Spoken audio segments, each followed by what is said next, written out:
رسول رحمت کو ابو الکلام آزاد کی بڑا دلچسپ واقعہ، بڑا دردناک ایک واقعہ بھی ملے گا۔ حضرت زینب جو نبی اکرم کی بیٹی ہیں، حضرت زینب حامل ہیں، ان کے پیٹ میں حمل ہے، بچہ ہے، اور وہ حضرت علی کے ساتھ مدینے کی طرف جا رہی ہے۔ اللہ کے رسول کو بھی آپ آگے ہیں، حضرت علی اور زینب ایک اونٹنی پر ہیں، حضرت علی اونٹنی کی لگام پکڑ کر لے کے چل رہے ہیں، زینب کو کسی قسم کی تکلیف نہیں ہونے دے رہے ہیں۔ حبار ابن اسود نے نبی اکرم کو قتل کرنے کے لیے پلان بنا رکھا ہے، لیکن اس نے دیکھا کہ یہ علی جا رہے ہیں اور یہ زینب ہے، زینب بھاگنے سے قاصر ہے، کیوں نہ پہلے میں اس اونٹنی کو زخمی کر دوں، جب یہ اونٹنی زخمی ہو جائے گی تو علی کو اور زینب کو ہم اریسٹ کر لیں گے، اللہ کے رسول اپنے داماد کو یا اپنی بیٹی کو چھڑانے کے لیے ضرور آئیں گے۔ حبار ابن اسود اٹھتا ہے، بڑا نشانے باز تھا، اس نے تیر کمان میں لگایا اور وہ تیر جیسے چھوڑا اونٹنی کو مارنا چاہا، لیکن نشانہ چوک جاتا ہے، وہ تیر بجائے اونٹنی کے حضرت زینب کے پیٹ میں لگتا ہے، وہ تیر بجائے اونٹنی کے لگنے کے حضرت زینب کے پیٹ میں لگتا ہے، حضرت زینب کا پیٹ پھٹ جاتا ہے، حمل ساقط ہو جاتا ہے، حمل ساقط ہو جاتا ہے۔ اسی حال میں زینب کو مدینہ لایا جاتا ہے۔ اللہ کے رسول نے اپنی بیٹی زینب کو دیکھا، پوچھا اس کس نے کیا؟ زینب ہوش میں تھی، جواب دیتی ہے حبار ابن اسود نے۔ یہ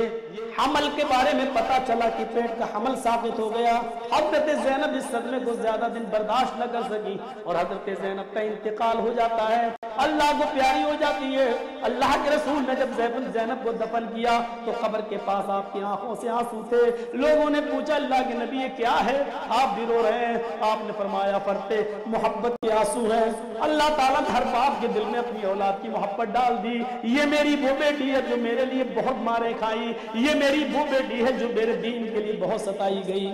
10 سال مدینے میں رہے، مکہ فتح ہو گیا، جب مکہ فتح ہو گیا تب آپ مکے کے اندر فاتحانہ داخلہ کرتے ہیں، اور فاتحانہ داخلے کے بعد آپ اعلان کرتے ہیں اگر کسی نے جرم کیا تھا ایک ایک آتا جائے اور اپنے جرم کی معافی مانگتا جائے، میں سب کو معاف کرنے کے لیے تیار ہوں۔ آپ نے سب کو معاف کرنے کا وعدہ کر لیا، ایک ایک آدمی آتا گیا، آپ اس کو معاف کرتے گئے، ایک ایک شخص آتا گیا، آپ اس کو نظر انداز کرتے گئے۔ اسی لائن میں حبار ابن اسود بھی لگا تھا،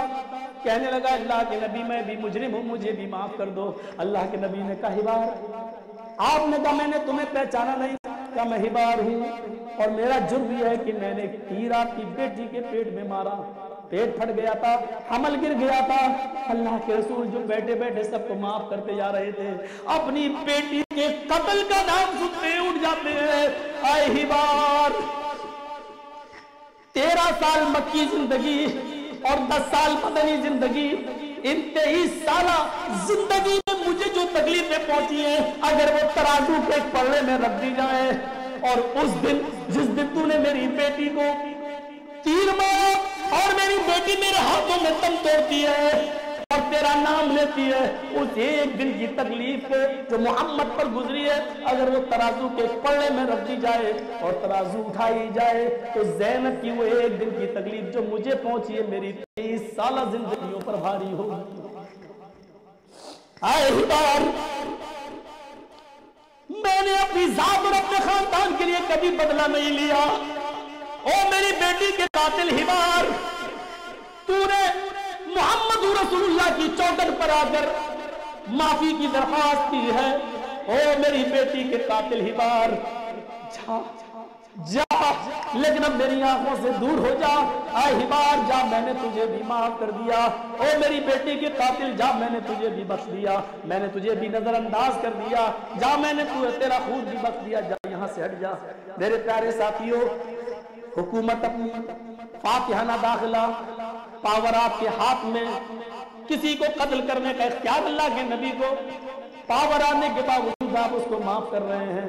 میڈیا والوں